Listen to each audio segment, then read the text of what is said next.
Going to look at some data, some numbers to get further context. And before I invite Dr. Tom Wolf to come and join me here, let's just get some other numbers to understand how things are looking. Again, just an update on the governor race. Again, as I have repeatedly reiterated, is that the blues are the Azimio and the yellow is the Kenya Kwanza. Then the greens are those who are from other, be it independent or other parties, which are not affiliated to this different coalition, the two main coalitions. We still have some areas that are yet to report their results. That's why they look a bit grayed out. But so far, in terms of governors, we have 20 Azimio, 20 Kenya Kwanza, and other are 2. That makes 42. That means there are 5 counties whose governor results we're waiting for. 2 of which we know we will not be getting in this final tally, so to speak, because Kakamega, which is one of the grayed out ones, as well as Mombasa, were both suspended because of some issues with the ballot papers. And so the other counties, so we expect that makes it 42, 44. So we expect 3 more counties whose governor's race we're expecting. That should include, I believe Nairobi is not yet counted in. Nairobi is there, it's Johnson Sakaja. So we have got a few counties to look into. That's the governor's race. Now, let's take a quick look at how the Senate looks in regards to the balance between Kenya Kwanza and Azimio. The yellows, as we said, are Kenya Kwanza, which so far have 24 seats in the Senate. This is 24 elective seats in the Senate. That's Kenya Kwanza. Then we have the blues, who are Azimio, with 22 seats. So that is 2 seats fewer than what Kenya Kwanza has. Then we have others, which is 1, and this is the man who has been known for being an agitator for justice or for freedom, so to speak, and that is Okiya Omtata, who is the senator-elect for the county of Busia. Now, from there, let's take a look at how the race is shaping up in the National Assembly in regards to woman representative seats first, before we look at the broader bunge. Now, so far, once again, Kenya Kwanza has more seats so far. Kenya Kwanza, the yellow, is at 22 seats. We have 22 seats having been won by the Kenya Kwanza team. Then we have 19 seats to the Azimio, and then we have 3 seats going to the independent. That is the woman representative seat, which has been divided as such in regards to the numbers. So we're yet to get a few more, about 3 others, then we shall have gotten, because 22 plus 19, that's 41 plus 3 makes it 44. That means we've got about 3 counties. You can see the 3 grayed out dots there represent the 3 counties whose woman representative declaration is yet to be made. Then we have the National Assembly. So the women representatives are also included in this National Assembly numbers. So that's this is the 290 single-member constituencies and the 47 woman representatives. Now, let's take a closer look at that and see how it looks.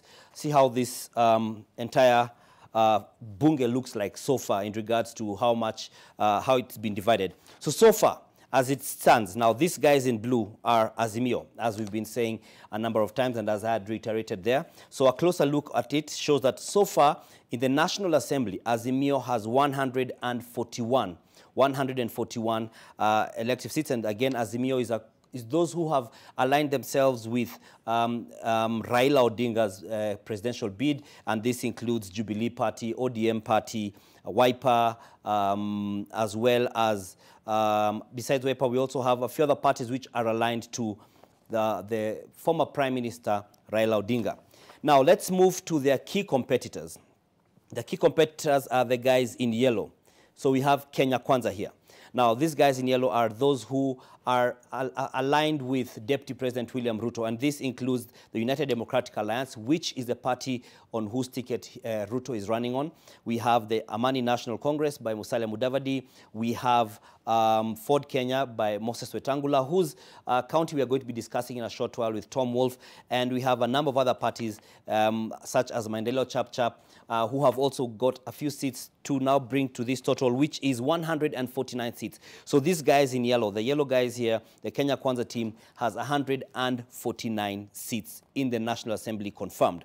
Now we have those who don't have as many numbers, but are also have also garnered some seats in the National Assembly. And those are the ones we are calling the others. Now, these others are not so many. There are 13 so far.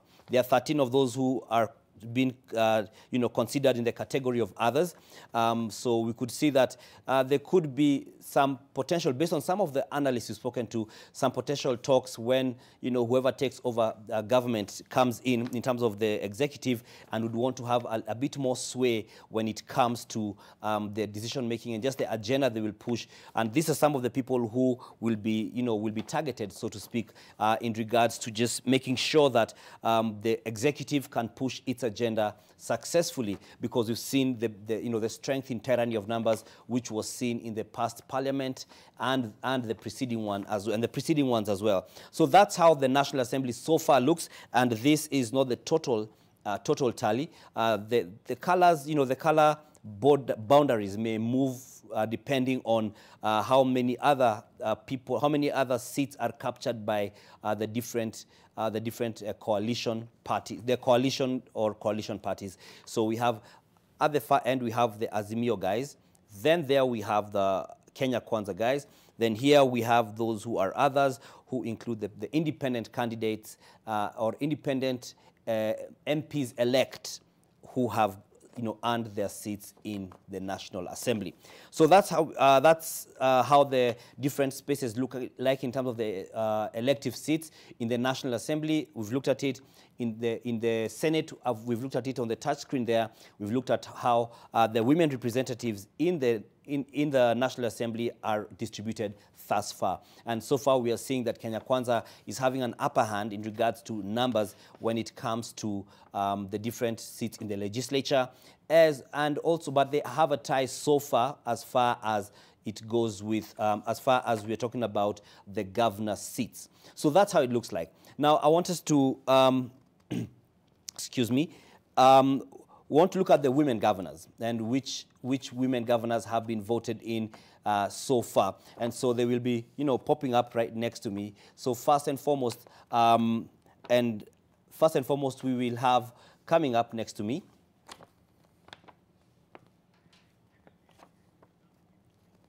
so the first one is a lady who has had a tough battle between herself and the woman representative that is in the county of Kirinyaga. That's Anne Waigoro, who has been competing against Wangui Ngirishi.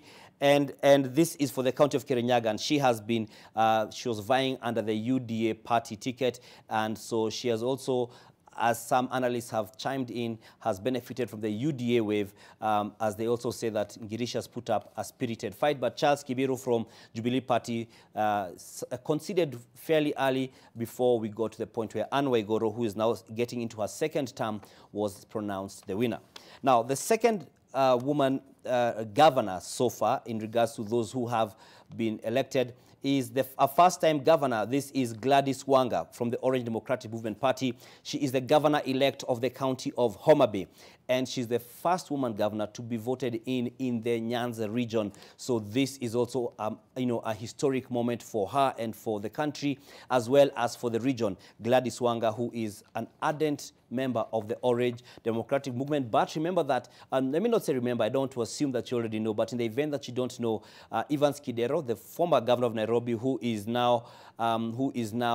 has been vying for the Homa Bay gubernatorial seat, has rejected the results, and he has said he's going to challenge these results in court because he believes he won, and he believes that Madam Wanga has gotten the victory unfairly. Now next we go to someone who again has made history, and that is Kawera Mwangaza from the county of Meru. She's the governor-elect of the county of Meru, and she has knocked off two big names in the county. First and foremost, is the sitting governor, who's the outgoing governor, that's Kiraito Morongi, as well as UDA's Mithika Linturi. Let's move to the next one. The next woman governor is another one who's been quite spirited in her journey and her fight for this place, and this is Suzanne Kehika. Suzanne Kehika has served one term. The first time of devolution, she was the Speaker of the County Assembly of Nakuru. The second term of devolution, she was the Senator of the County of Nakuru. And now in the third term, she is going to serve as the governor. So she's currently the governor-elect under a UDA ticket. Now next, when we move away from the County of Nakuru, we have the county of Machakos, a lady who's been pursuing this seat for a while. Last time she didn't get it, she lost to Alfred Mutua, who's the outgoing governor and the party leader of Maendeleo Chapter. And now we have Wavinya Ndeti, who was vying on a Wiper ticket for the county of Machakos. She's the governor-elect of the Machakos County, and her, her main competitor was one of her main competitors was Nzioka Waita, who also conceded defeat, as well as the UDA chairman, that is Johnston Muthama. And curiously, the the Kenya Kwanza team had a split in regards to the Machakos preference, because Alfred Mutua, who's on the Kenya Kwanza side, chose to endorse Wavinya Ndeti, who was on the Azimio side, and thereby overlooking and and doing away with the whole plan to endorse UDA's Johnston Muthama, who's the chairman of UDA party. So that's how it's looking like. Like they said, power to the women. It's a big deal for Kenya. It's the highest number of women governors to be elected so far in this, since devolution began, since we had the position of governor.